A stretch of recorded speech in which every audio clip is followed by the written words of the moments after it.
My normal crew of Will, Mikey, and Ben Slade came back so we can talk a little bit more about Mr. Alec Baldwin. How you guys doing tonight? Hey, doing great. Good. So Ben, Actually, I don't think we should talk about Alec Baldwin tonight. well, I want to touch on it just a bit because it's still a Okay. great story going on. So Ben, Okay. have you learned anything new from last week? I've kept up with the case, but no, I think some of our conclusions that we had last week are still valid. That the district attorney doesn't have much of a case. If I were on the jury, I would vote not guilty from everything I know. And the district attorney has treated the man, David Halls, who was the assistant director who gave the gun. He actually was the last person to touch it and gave the gun to Alec Baldwin, saying cold gun at the time he did it. Now, I'm not saying you shouldn't check a gun. We all know that from the military. You're supposed to do it. But charging him with this involuntary manslaughter charge is beyond what the evidence shows. So that's my conclusion. Yeah. I think what's going to happen is kind of like the OJ trial, where the prosecutors are going to look like amateurs. Yes. Versus the defense on this case. I believe you too. Yeah. Has anybody seen the new charging documents or the indictment or anything? No, I have not. Have you? No. No. Haven't. So we'll see how it goes. I'm definitely looking forward to that trial because it's going to be fun to watch as a spectator, not as a prosecutor, but as a spectator. And I'm sure that the DA's career is going to come to a sweet stall for a while after this case. So, well said, Tony. Hey, she's probably not going to win anything after this. So, Will, let's talk a little bit about your peace organization. What a fraud! I mean, it was absolute atrocity. We went through this thing, paid a lot of money to create a delegation and so forth, and basically what they did is they hijacked it.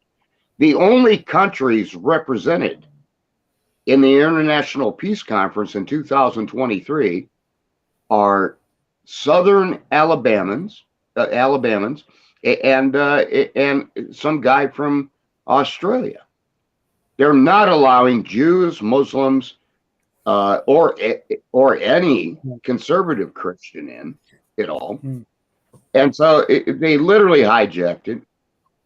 And I talked to a friend of mine in Barcelona, Spain, who hosted one of the conferences in the past. And he said, let's rebuild this thing. So yeah, I resigned and I sent a letter to the Attorney General of Alabama saying this is a civil rights violation. Now, tell us a little bit about the group. What was their function or their goal? Well, their function has always been to bring nation states together, religions together, and to have a healthy debate and dialogue.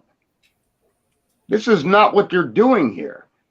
This is a small clique of individuals, and ultra liberal, evangelical in their own right, but also very nationalist in a racist way. And so we just said we were not going to participate. This is not the way it's been done before, and I think we can do better. But I'm not going. I'm not going to participate in it. It kind of sounds like the U.S. right now. That group. Well, it does in a way. I would not be surprised if BLM and Antifa had a hand in hijacking this thing. Look, I was a big proponent in September of 2022. I was a huge proponent of bringing the peace conference to the United States, and it did not pan out to be exactly what I thought it was going to be. So, look, fool me once, shame on me. Fool me twice, See I'm gonna ya. I'm gonna kick your ass. You know, when you have organizations like that, whether it's religion or a political group, Could be that's anything, right? right. I mean, you know, a prime example is if somebody says God bless you without even knowing who I am, I'll have a red flag going up already, right? Well, I Um, say God bless you all the time. yeah, but you and I are friends, so And I know you, I already know how you feel about religion, but I right? say that because that's my personal blessing to you. Right. Now, if you take offense to that, sue No, me. no. Well, you have nothing for me to sue you for, so don't worry about it, okay? Right. But my point is that when people come across that way, kind of my big pet peeve with a lot of Republicans, right? The first thing they want to preach to you is Christianity. I don't have a problem with Christianity, but Christianity doesn't solve the problems we're having in our country today. So just because you're religious doesn't mean it solves anything. It just means that you're religious, right? Kind You of like know, me being, go yeah. ahead. Well said, Tony. Well said. And if we want to talk about Christianity, let's talk about the center of Christianity, the Christ. Right. Jesus from the downtrodden ghettos of Nazareth, who was a Right. homeless rabbi that really had no authority except from God. But here's the thing: Jesus didn't sit around No. saying, "Oh God, yeah." God led him, but God also, his Father also told him, "Get up off your lazy butt and go and go create a new movement." Right. And yeah, and so whether you're Christian or you're not, what I was really offended by is that they refuse to have a Hindu speaker, a Jewish speaker, and a Muslim speaker, and an atheist speaker. If you're going to create peace, you're going to have to listen to everybody, Right. Absolutely. and it's not always easy to do, and it might piss you off from time to time. Well, I think But that sometimes is what our forefathers, that is what Ben Slate fought for. That is what you served in the military for. That is what Mike Riker was on the streets for. And that is what my grandparents fought a war for. It's for people to have a constitutional right to free speech. Now, I know there's an assault on the Constitution. And if you want to learn more about that, you listen to Tulsi Gabbard. Yeah. or Kevin Kiley, because I'm super impressed with what he's trying to do right now in Congress. So um, he's heading a group of congressmen on the Constitution to make sure Yeah. that they don't do away with it. Because really, that's really the goal, right? You do away with that document, and the government will stomp all over us. They'll do whatever they want. They'll cancel your Yeah. cards because they don't want you using money, right? They want you to use a debit card. They want you to use chips where they can turn everything off. Right? Yeah, digital currency, which will belong to the government and take your money. Exactly. All right. That's true. True, too. So Apparently, I heard tonight that Canada has switched to that. And I'm well, like, oh my God, are you kidding? I got to call a cousin up there and find out what's going on with that. hey, I found out that Let in me, Canada, the president can just tell you can't fly on our planes. You can fly on any other airline, but you can't fly in Air Canada if you violate any laws or rules over there. I thought Hmm. Canada was one of those countries that all Americans want to move to. But I got relatives there, and No, it's crazy. mostly Hollywood Americans threaten to move there, but they never go. Go ahead, They Mikey. do, they do a lot of shooting up there though with Wesley Snipes and a bunch of the other guys. They prefer to film in Canada. Well, it's Yeah, cheaper. It's Cheaper. cheaper. Yeah. it's cheaper.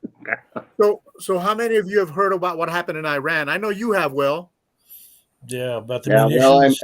I'm a huge hawk when it comes to Iran. So What are you guys' a lot of thoughts on people that? disagree with me, but go ahead anyway. What are your thoughts on that, gentlemen? I think it was their neighbor to the south that did the drone, but I'm glad they didn't publicize it Yeah, a lot of speculation for sure. because the Ayatollah Khomeini museum actually got blown up a while ago too, so it could have been an inside job. We Yeah. just don't know. Could have been. It's kind of scary though when something starts happening there. because they're kind of I think they're willing to do just about anything. Well, they've actually sent 2 warships down to the Panama Canal to kind of slow down the chain of products coming through, and that'll affect everybody, Yeah. every country. Yeah. Hey, gentlemen, I want to ask Ben Slay a question. Distinguished service in the United States Marine Corps. Ben, how you already know the threat facing Israel and Yes. so forth. And we had Benjamin Netanyahu. How many years ago was it, Mike? About 11 years ago, right? Yeah, he was there for a long time, and 11, 12. his successor took 2012, over I shortly. think. Yeah, And he's back in. but He's a boots on the ground guy, and he started from the bottom and worked his way up. And he knows that country like you know your backyard. exactly. And he knows combat operations. Yes, he does. Yeah. And so, Ben, how would you handle if you were president of the United States right now, and you were behind the Resolute desk in the Oval Office? How would you handle the situation with Iran? And I know that's a big question. So, Sure. Well, I think moving the embassy to Jerusalem, as President Trump did, was a big factor. There's symbolism that's involved in it, but this has been a capital for millennia, if you will. So I think that speaks well and shows our support. I think one of the things we need to do, and we just celebrated Holocaust Remembrance Day in the past week. we did. That's absolutely true.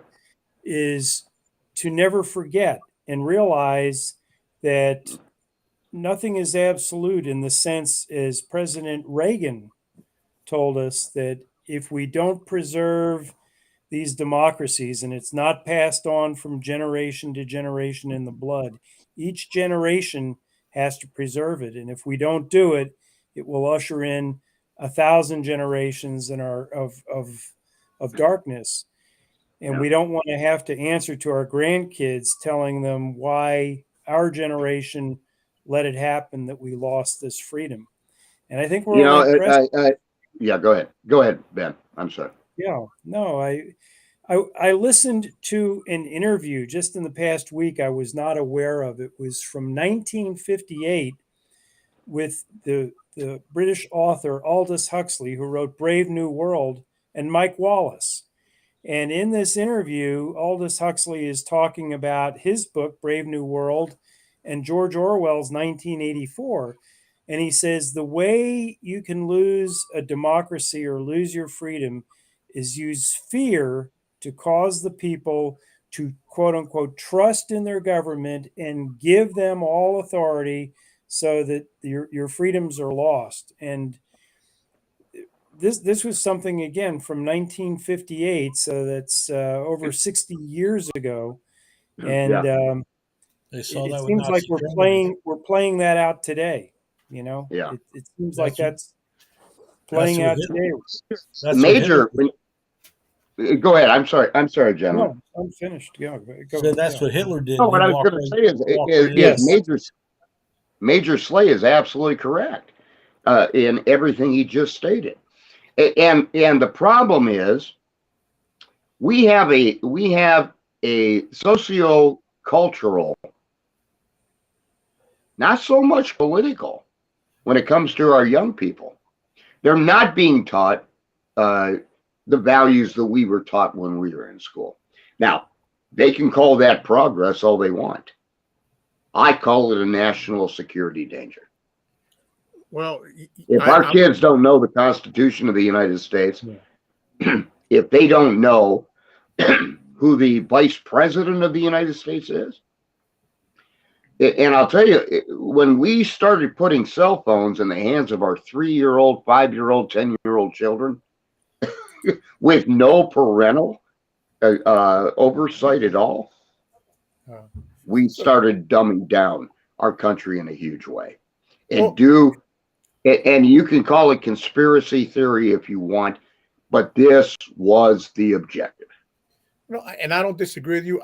I want to add to that. I think what's happened is, I mean, let kids be kids. Number one, right? I think that's a huge problem, right? There's a lot of parents out there that they want to have the kids watch the news and watch all the negativity online instead of letting kids be kids and enjoy their childhood and not worry about what Congressman Schiff is doing or what the president is doing. That's not kids stuff. Let the kids be kids. Let them play. Let them enjoy life. They're going to grow up soon enough. We don't need to hurry that up. But Tony, this internet industrial complex that we have now has literally hijacked. I mean, the kids learn more from Google than they do in their classroom. Yeah. And it's all depending on what they're interested in. And they have more interaction with people who are online other than going out and having friends and riding bikes and skateboarding. You know, I mean, yeah. As a kid, you're supposed to go out. Look, my mother was a very protective mother. My dad, you know, he didn't really. Yeah, he was kind of protective too, but didn't really care. He was doing. But my mother said, "Go out and get dirty. Yeah, go out and roll around in the mud, and so forth." Today we are so restraining our kids from being kids.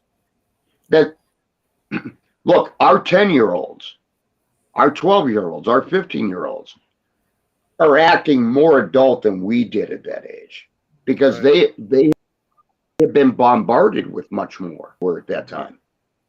I mean, Ben, you're I'm not gonna ask your age, but you have more experience than anybody on this panel tonight.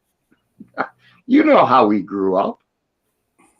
Well, I do. I was fortunate enough to grow up and really come of age in the early 1960s with the presidency of John Kennedy. And I have to say, he was my hero as a young teenager growing up. And I don't think the Democratic Party would nominate him today as a candidate. Yes. He was a completely different sort of candidate. And I believe he was one who believed in the Constitution. And of course, his famous inaugural words, ask not what your country can do for you, but rather ask what you can do for your country. I mean, what a beautiful line that was. Yeah, he was very potent. Not only presidential, he was very potent. And Will, you touched on this about the Constitution. And most classrooms no longer have students reciting the Pledge of Allegiance in the morning when they come in. And I saw where Ron DeSantis is trying to reintroduce that, to have the kids in the state of Florida say the Pledge of Allegiance. And that, you know, it sounds like a radical proposal today, but in our age, everybody did, you know, and so. Well, not just that. Before we opened it, when I was in elementary school, before we opened a classroom up for study, we did the Pledge of Allegiance and we sang a song, whether it was God Bless America. And we had that camaraderie. And we all did it. Not that we were being indoctrinated, but thank God we were taught it. Because, you know, you don't know what you have until it's gone. And it's funny, you mention that because Congressman Gates today wanted an amendment that when they open up their committees, like the Judiciary Committee that he's on, that they say the Pledge of Allegiance. Right. Mm-hmm. And of course, Jerry Nadler was all opposed to that. So, you know, you're supposed to be an American and working for the American. Enforce it, reinforce it, and keep it going. I don't know if it passed or not. But I think what happened is we've lost touch with what we really are, right? And I don't know if you guys seen that video, that Navy Admiral talking about how it's important to make your bed, right? Yeah, first thing. Yeah, Bill McCraven. Right. So you make your bed. It seems unimportant. seems something basic, but if you're able to make your bed every day, then you're able to do other tasks every day and stick to those tasks, right? If we teach our kids from the beginning the Pledge of Allegiance, they'll believe in the country more and more and more because it's something that they do. It's built into their mind that, hey, I live in a country where I can do what I want, right? Because they've never experienced being in a foreign country where you have no rights. I remember when I Well, first went and I think we come up with a sense of entitlement as young people. Yeah. You know, everything's good. You know, and there's no draft. We don't have to care about the now. Ben, when you served in the military, you remember the draft. I do. Yeah. And so forth. Yeah. Sure. So you know, Israel has a great, and I'm sure we could not sell it over here very quickly.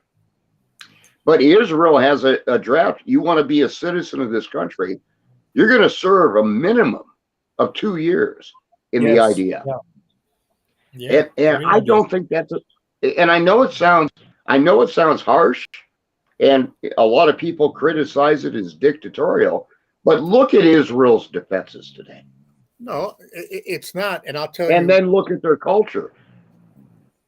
Yeah. I was I mean, an it's a Army great recruiter. example, I think. I was an Army recruiter for a long time, and I believed in the draft even then, right? Yeah. I think 2 years teaches you a lot as a young person. right. Teaches you discipline, teaches you to take care of yourself, basic necessities in life, teaches you how to do your own laundry, right? Basic things that most kids today don't know how to do, right? They still take their clothes to mommy and daddy to do them. They really don't know how to cook, take care of themselves. They've always wanted somebody to wipe their behind because, you know, they weren't taught from the beginning. I grew up very quickly in 8 months in the Army. I went in with long hair, kind of hippie style hair. Yeah, right. And I'm not going to lie, they broke my ass down and made me a man, right? I took my wife to Germany as a 19-year-old kid. By the time we came back, Amazing. we didn't depend on anybody. We were grown adults, even though we were in our early 20s. But we knew how to take care of ourselves, which is important. Kids nowadays, they don't know how to.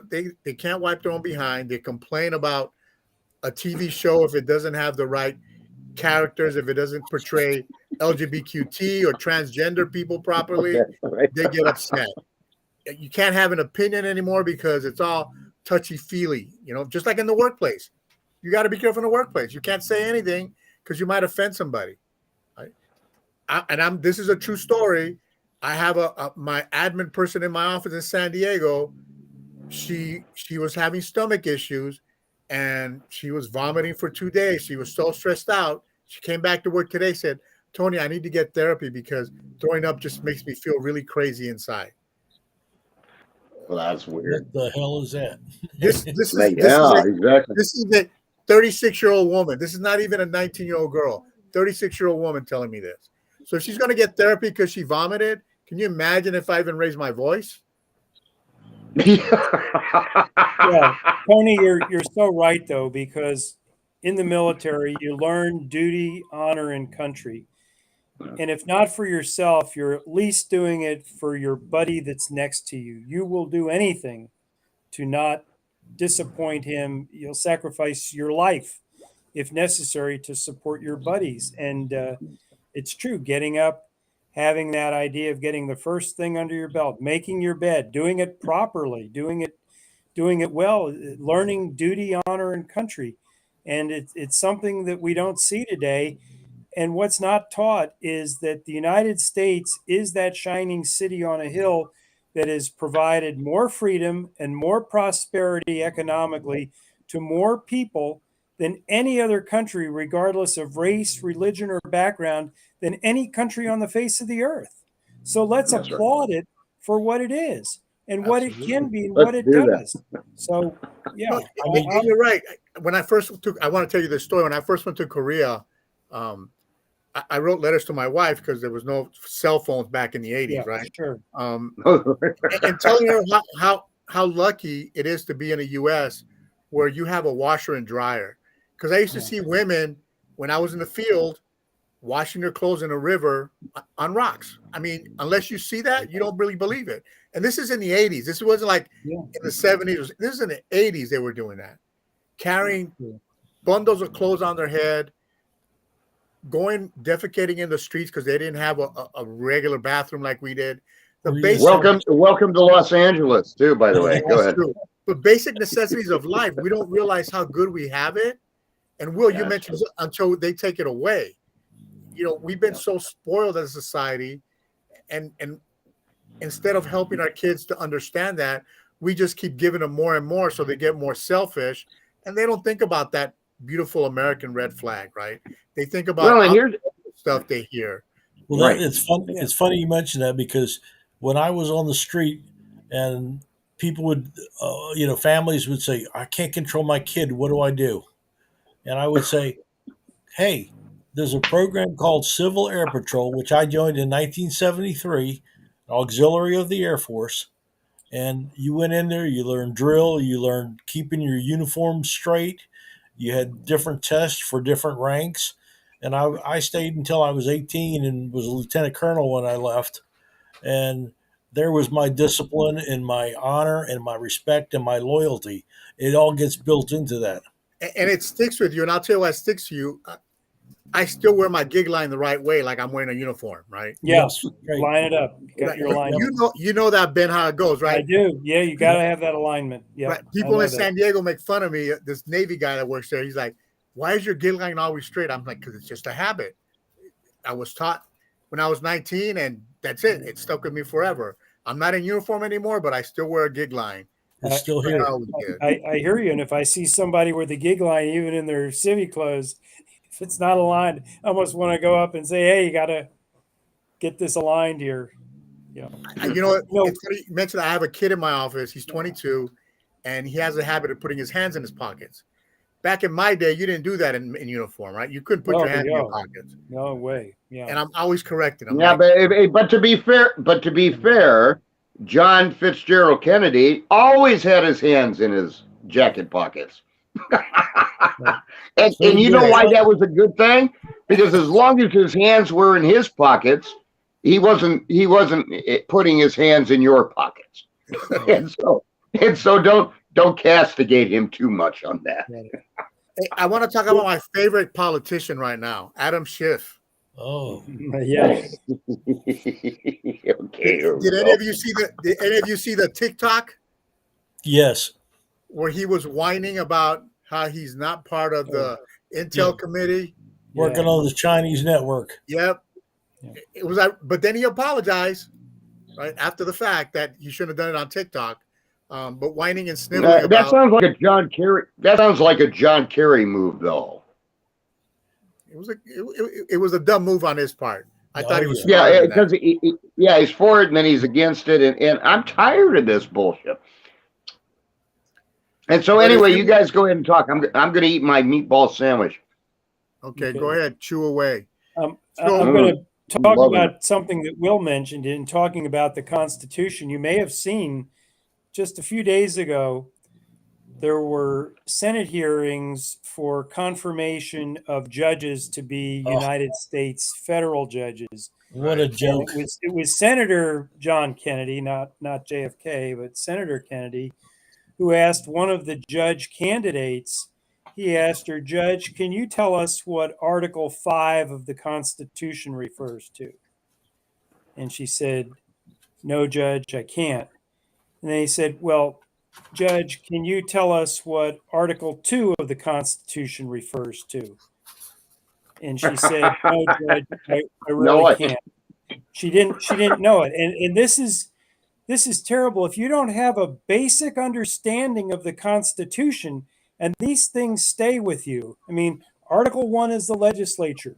Yep. Article 2 is the executive. Article 3 is the courts. Article 5 deals with how to amend the Constitution, how we get around to that, how you can have a constitutional convention and so forth. And so, you know, when this judge is devoid of basic knowledge of that, you know, I mean, this is something that was ingrained in us in law school. And to be a sitting judge wanting to be a federal judge, you'd think she would have at least used a crib sheet or something like that to go over It's the basics of something, the right? Constitution before she's going to answer questions in the Senate Judiciary. She could have brought her That's crib right. notes. Yeah, she brought her crib notes, and she could have even Cl- referred to them. They wouldn't have It's stopped her. it's a sad state when a judge doesn't know that information. So Right. imagine the and she- population, right? Exactly. Imagine Yeah. the population. Yeah. And she may be appointed a federal judge. You I know? hope not. Well, I mean, it's happened before. We Yeah. have judges. I have seen kids that know more about the Constitution of the United States than some of the federal judges we appoint. Yeah. And they have no sense of justice. They Look at don't our realize that our. Go ahead. Look I'm at our sorry. Supreme Court justice who doesn't know what a woman is. Yeah. Between the X and Y Kind of woman, chromosomes. Hello. Justice Brown. Well, we have elected officials in LA County by the name of Kevin DeLeon that doesn't know how to do the Pledge of Allegiance, doesn't know the words of the Pledge of Allegiance. And he's an elected official, and he did it on a live program, and he screwed it up big time. And this is an elected official that you would think he would at least know the Pledge of Allegiance before he does it in front of a crowd. Oh, yeah. Okay, so we have two military guys on here. I'm sorry, I'm talking. Oh my God, my mom was in the room right now. She slapped me upside the head. You said Can't do it. guys? I swallowed really quick. So, but here's the thing: when Tony, when you and Ben, and I think maybe you too, Mike, but when you took your oath as a soldier, protecting the peace and dignity of the United States, you Protecting the Constitution took from all enemies, both foreign and domestic. foreign and domestic, and their And true how many- faith and allegiance to the same. And not, And that and you none would of us well got and faithfully sworn out. discharge, and you would well and faithfully discharge the duties of your office. Yes. So help me God. Right. Yep. Exactly. And we never is got your- sworn out. Yeah. So we still go by it. That's right. Yeah. Don't It- swear there's you no out. expiration date on that oath. That's correct. Right. That's right. And that's why you guys are never retired. I've been joking with Mike Riker for as long as I've known him that he retired like a year and a half after I met him. What was it? 2010. 2010. Oh, so within the year that I met him. Yeah. Because you And, made the and video. I said, buddy, you're never going to be retired. And it's the same thing with Ben Slay. It is the same thing with Tony Rodriguez. It is the same thing with one of my friends in Virginia, Police Chief AJ Pennebianco. He's literally going through a crisis to retire because he loves being chief so much. Exactly. But you can only do it for so long, and then you got to pass the torch. Well, your body But- kind of wears us down. It's hard. No kidding. And, yeah, that's it's really right. difficult No to kidding walk about away that. from that life anyway. It's difficult to walk away. Yeah. It is. When I left, it was the hardest decision I ever made. Right. Because part of me wanted to stay, but the other part of me knew that What things am were I going to do? changing. Things were changing in the military at that time, right? Early 2000s. Political correctness was slowly moving in. I didn't have the temperament to deal with the younger generation coming in. I'm an old soldier, so we just say, shut the hell up and do what I tell you to do, and it gets done. Keep it simple, stupid. If you told somebody to get their hands out of the pockets, they would get Ben out of the pockets. has told me that before on occasion.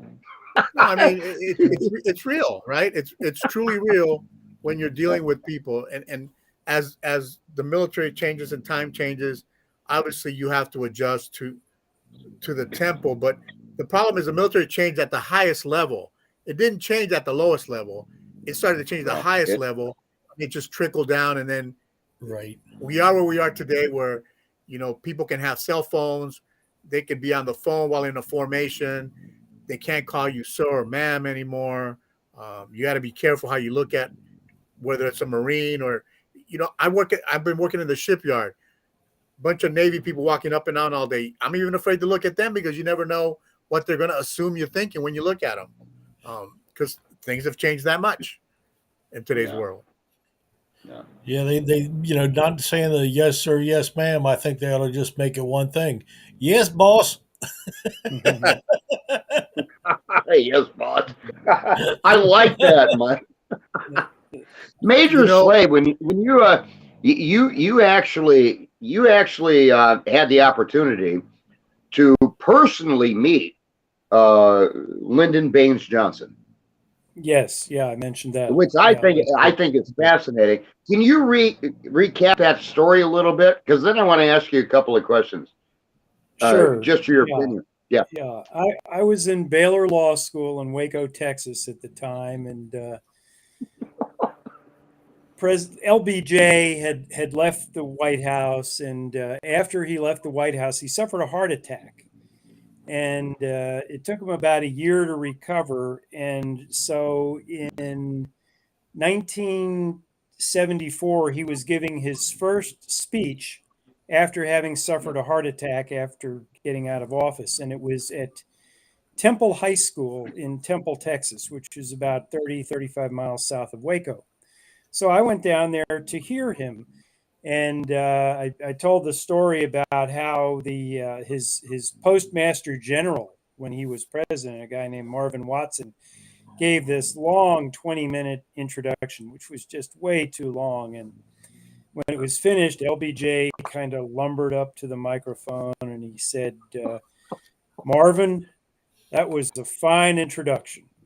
I just wish there were two other people here tonight who could have heard it, my mother and my father. My mother, Yeah. because she would have believed it, and my father, because he would have enjoyed it. And he was great. He had a sense of humor. Yeah. And at the end of his speech, he was standing in the Secret Service members, about three or four of them were next to him, and there was a line of people to come up and shake his hand. And I had my military ID and I showed it to one of the Secret Service and asked if he minded if I would just stand around to watch the interaction of LBJ and the people greeting him. And he said, no, go ahead. So I stood there about 10 feet away from LBJ after I shook his hand and watching him meet the people. And he had this uncanny ability. He'd say, hey, Joe, how are you doing? How's Martha? And how are the kids doing? How's Billy and little He was Mary? How are really a they people doing? person, right, Major? He knew this. I mean, and person after person, there were over 100 people in the line.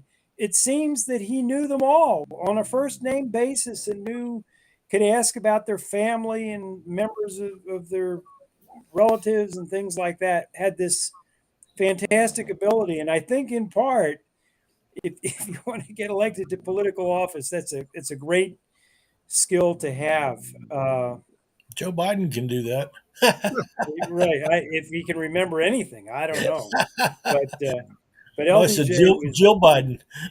right. Yeah. Yeah. Right. Yeah. Well, to be fair, Mike. To be fair, LBJ was not much different. LBJ became a career politician too, but very effective in bringing the legislature, the Senate, and the House to the presidency of the United States because he knew how to get the job done.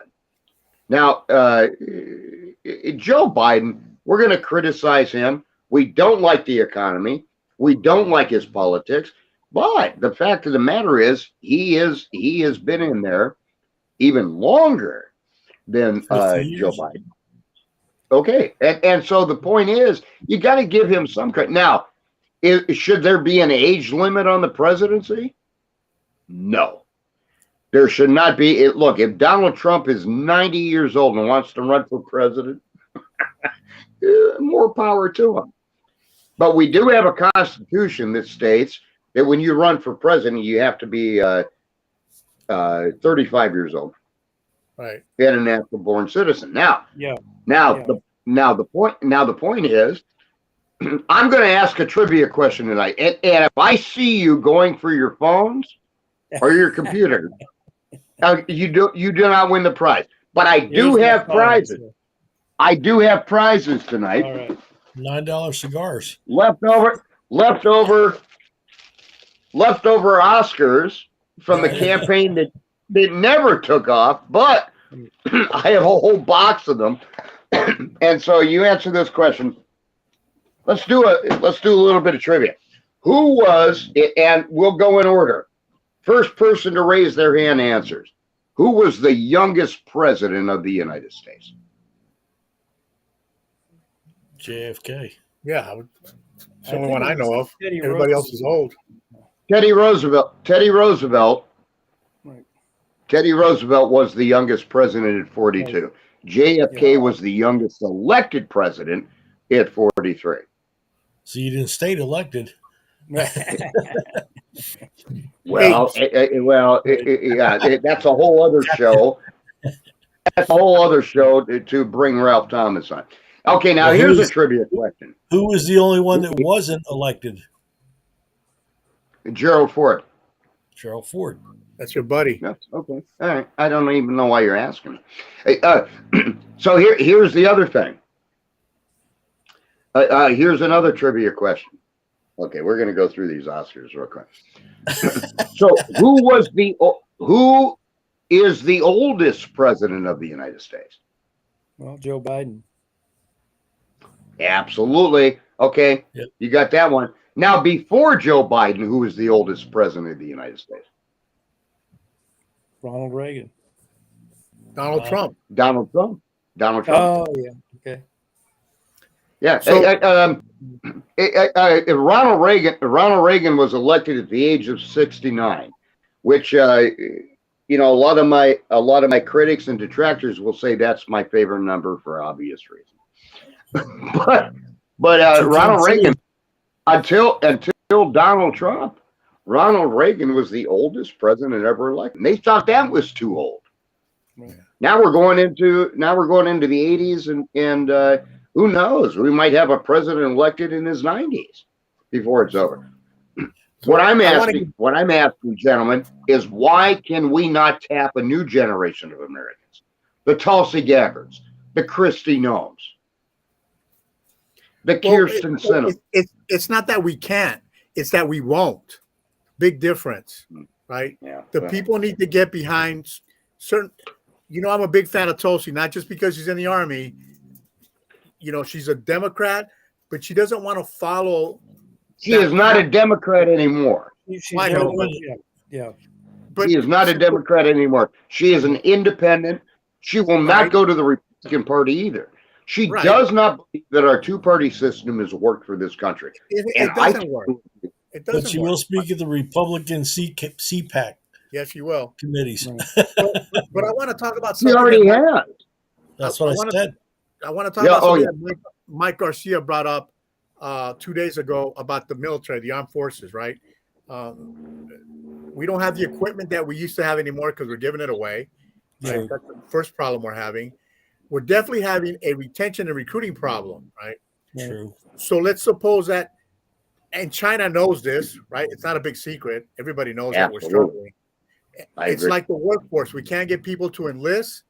We don't have the equipment, even if we have people to enlist.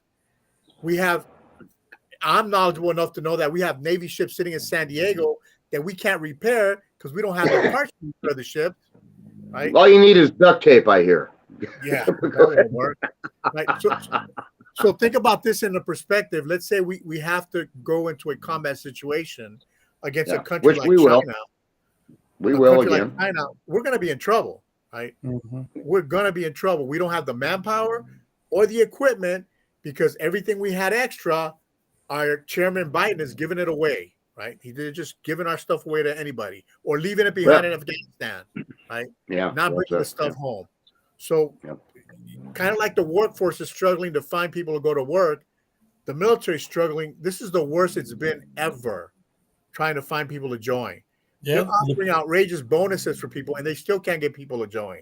The police departments have the same problem. I mean, they're offering these guys like $56,000 to join, plus a $20,000 bonus to sign. But Mike and Tony, I agree with you that this is a cultural hazard for this country. Look, it just shows you how far we have come and progressed as in American society. I'm not talking about the American nation. Our Constitution still works. It will continue to work as long as good men and women on Capitol Hill support and defend it, or good soldiers too, like Tony, Mike, and you, Ben. You believe in what you signed up for. The problem is we have dumbed down our young people to such a great extent. And I warned about this in 2007. We actually had it. We are now in a reality television culture. We're not serious about sending our kids to school and talking about civics or government or social studies. We teach one class and we barely teach the truth. So, look, when you want to rewrite history, you're a revisionist. And that means you don't like, and it's like asking for reparations, for God's sake. You know, I've heard reparation calls since the 1980s. Jesse Jackson, Al Sharpton, and I'm not just using the black leaders. Gavin Newsom. But I forgot. But before we do that, for God's sake, if anybody deserves reparations in a new boost, it should be the Native Americans. And we have a lot of good Native Americans in this country that love this country. That are actually grateful that we didn't slaughter them the way Andrew Jack. And that's the only thing I'm going to say, because we're approaching 15 minutes till the top of the hour. But I'm going to say this. I would like to see Andrew Jackson, the first actual Democrat to be elected president. I would like to see him removed from the $20 bill. You want to give reparations to somebody? Remove Andrew Jackson, for God's sake, and put on Sacagawea or Pocahontas. I don't care. Yes, Sacagawea's been on the coin. No, you made a good point, but let me say this. When we go back to the youth and what's happened to them, at some point we got to look at the parents raising these kids, right? Because they're the ones teaching these kids, coaching and mentoring them. And great example, California. You were talking about parents don't care about their schools or what they teach. We had that bill. We were trying to get enough signatures for free choice of schools in California. And out of 39 million people, we can only get 200,000 signatures. To me, that's a red flag. Okay, but talking about parents, and we always say this. You're a big proponent of this. All government begins in the home, right? Yes, sir. It shows how frail government can be. Look, you can tell your teenager, you know, when they're a kid, they're perfect. They're unbelievable. When they become teenagers and their hormones start raging, they want to fight with you on everything. And you can give them the best advice, surround them even with the best people in the world. And they're going to do whatever they want to do anyway. It's a mindset, though. It's a mindset. Let me tell you, it's a mindset, right? Because we all did that when we were kids, right? We all rebelled against our parents. Exactly. I was just going to say that. Well said, it's a Tony. mindset. If you teach them from the beginning the right things, even if they fight you, they're going to do the right thing in the end. Right? I truly believe that. Like making the bed. If you teach kids to make the bed, they're going to make the bed all the time. I'm still waiting. Older, they're gonna do the right thing. I rebelled. I didn't become a bad citizen. I wanted to do my own thing, right? And I did my own thing, but I still respected the law. I still respected the Constitution, and I respected my parents' opinion, whether I agree with them or not, right? Mm-hmm. I didn't become a bad person. So it's a mindset. If you teach the mindset from the beginning, they will learn and they will follow it down the road. It'll come back. It will come back to them eventually, and it might take a long time, but it will come back to them. I agree with you, Tony. I mean, in the early years, it's their imprinting phase, right? And you have to imprint them early. I mean, I took one of my grandkids, two of them actually, to see a Confederate war camp where there were both Union and Confederate soldiers at, Right. and 3,000 of them were buried there. And we got down the road. I said, Jacob, I says, how many soldiers were there?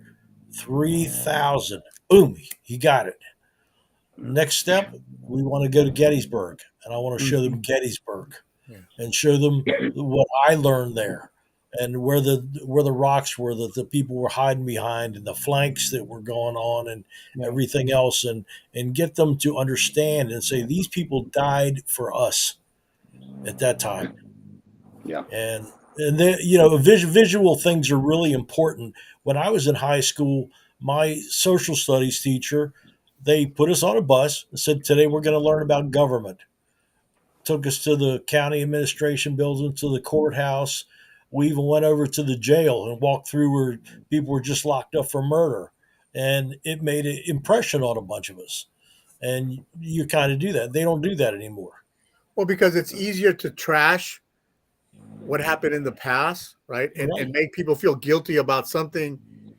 A great example. I have nothing to do with slavery, right? Nothing. Right. But yet, because I'm not a believer in that, I'm a bad person, right? Because what happened in the past, it's like anything in life, right? You can't blame your new wife for what your old wife did. And that's what we're doing nowadays. Right. We're blaming what happened in the past. Well, you're all bad because of my experience, or because of what I read in a history book, or because they were slaves, right? Well, you never hear anybody trashing the Spaniards. They were the worst people in the world back in the day, right? But we don't trash them, right? We want to trash people in this country, Americans in this country. We don't attack anybody else. We just attack each other. And the government has done a great job of dividing us. I got to give the Democrats credit. They've done an excellent, it's brilliant what they did. They did it well. And people still, even though they know it's a lie, they still buy into the madness. They continue to Well, buy and you know, to capitalize on what you just said, Tony, because I think you brought up a brilliant point. During the COVID crisis, when Trump was still president in the United States, what did Trump say? Trump said, you know what, this, don't panic. This is going to pass. It's going to be like America. It'll be here and then gone. So 3 years later, after shutting down businesses, after shutting down government facilities, after sending people home from work to work from home, or home from work to work from home. What did Biden say this week? Oh, guess what? No more crisis. We're going to lift all the emergency restrictions. Now, if this was not one of the most blatant political moves, was COVID real? Yes. Did I catch it? Twice. But it's like catching the flu. Right. It was not life-threatening. Now, if I had a pre-existing condition, yes, I might have died. But the fact of the matter is, the vaccine was a money-making ploy. It was paid for by the American taxpayer through the United States government, and Donald Trump had no control over that. If he had, he would have said, "Okay, yeah, well, if they need it, get it." But if they don't want it, you can't force them into it. That's what Donald Trump said. Freedom of choice. And look, we had the whole reversal of the Roe v. Wade thing. But look, if a woman has the right to her own body, why doesn't every American, man and woman alike, have a right to their body and say no? It was politically incorrect to refuse the vaccine. Mm-hmm. I refused it. They played on people's feelings and emotions. We go back. They to played that, on their fear. They right? played on their fear. They have families. They have families that wouldn't visit each other, right? Or if you went to visit, you had to spray down in the front door before you go in. Take your shoes off. Wear a mask. If you were vaccinated, if not, you couldn't even come in, right? Right. Hospitals did and that. So talk about divide and conquer. That's the best example. Right. My body, my entertainment choice. venues did it. Yeah. Go ahead, Ben. No, I was going to say, Yeah, Ben. what's happened to my body, my choice? That always used to be the mantra. You know, Right. whatever goes into my body is my choice, what I put into it. And that went out the window. Had no choice about the matter. And that's one of the things that's affecting military recruiting right now. Yep. Is they're getting rid Exactly. of people It is. that believe they have the freedoms to make that choice, informed consent. And I think they'll all get back pay for being that time that they let the ones go. Yeah, they're not going to do that. No, but I think Mike's right though. They should. No, he's right. He's right. I have a friend They're not whose going son to do it, but they should do it. I have a friend whose son It's is a a moral captain example. in the army. He's in the armor unit, and he refused it. And he showed me a video of the commanding general dictating to them what they were going to do. If not, he was going to ruin their career. Right. Yeah. So when you have a general talking like that to a young captain, it's pretty intimidating, right? Schedule you have F. a general officer threatening your career, something that you're striving to, you join, you go through officer basic course, you get your bars, and then you got a general just because it's political doing that. You're not going to have loyalty that way. And that's another big problem we have in the military. There's no loyalty, right? To me, after Schwarzkopf passed away, it was over for me. Right. There was nobody. Powell was nothing to me. He was just a political puppet, even then when he was in the army. So I have no respect for somebody like him. Well, but you served in the military, so you would know better. But I did. I thought Colin Powell could have been one of our greatest diplomats. He might have been. Maybe even. He might have been, but he was fooled. He was fooled by his boss, right? Well, Yes. I know. I know exactly what you mean. Still, on the war in Iraq, when he came up with all the pictures and said these are the weapons of mass destruction, and when they got there, they were gone. Right. They were moved. You know what my grandfather's generation did after World War II? Partied. They elected a general. They elected Dwight Eisenhower. Different time. Different time. I know, different time. But I do agree with you. Stormin Norman was probably the greatest general in our lifetime. I would have to agree with you, Tony. Someone that served when I served, I could respect. Anybody else, almost all of them became political figures. And although Admiral Bill McRaven is a great example. Oh no, yeah, he is. I know he's not well and so forth, but I actually had a committee to try to draft him, and he said no, not interested. I've served my time. I'm done. Yeah, our secretary. So anyway, worth a crap either. Well, he was chosen by Biden and his crew. Aha. Right. I mean, anyway, we got 2 minutes till the top of the hour, so I'm going to yield to the gentleman from Los Angeles, the gentleman from Maryland, and San Diego, and the major down keeping the watchtower. Oh yeah, San Diego tonight, right? Well, San Diego, Los Angeles, all California. But the major Ben Slay, South Carolina. Thank you for being on the watchtower. Right. North Carolina. North Carolina. Right. North Carolina. Okay. So before we go away, what are your thoughts on Mr. Adam Schiff running for Senate? I think that's a joke. Him and Katie Porter are both going to run for the same seat. I like it. So I like it. I like it because it opens up the House seat. So I like it. Yeah. That's the one Tony's going to take. We will definitely try if we run to take that seat this time around. I made the mistake of jumping in late last time, but I'm not doing that this time. If I decide to do it, it'll be a lot earlier. Go out and get those signatures now. Yeah, maybe there will be a full-blown investigation into Congressman Schiff now. There may be. That might be happening sooner than we think, though. Yeah. Because they're going to go after him. Yeah, they're going to go after him, and he deserves it. He lied. He totally lied about Trump. Whether you like Trump or not, he made up the stories. He said he saw the evidence, and there's no Yeah, evidence. Russia collusion when they were the ones who were doing it. Right. Yep. So it's incredible that he's running scared like he is, but I like it. Even the His face- January 6th is his face is always red anymore.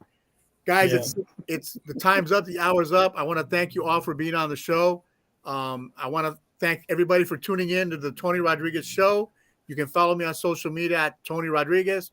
You can go to my website, Tony4America.us. Have a good night and a great Good rest seeing of you the week, again. everybody. Thank you, Tony, Mike, Thank Will. you, sir. You got Take it. care.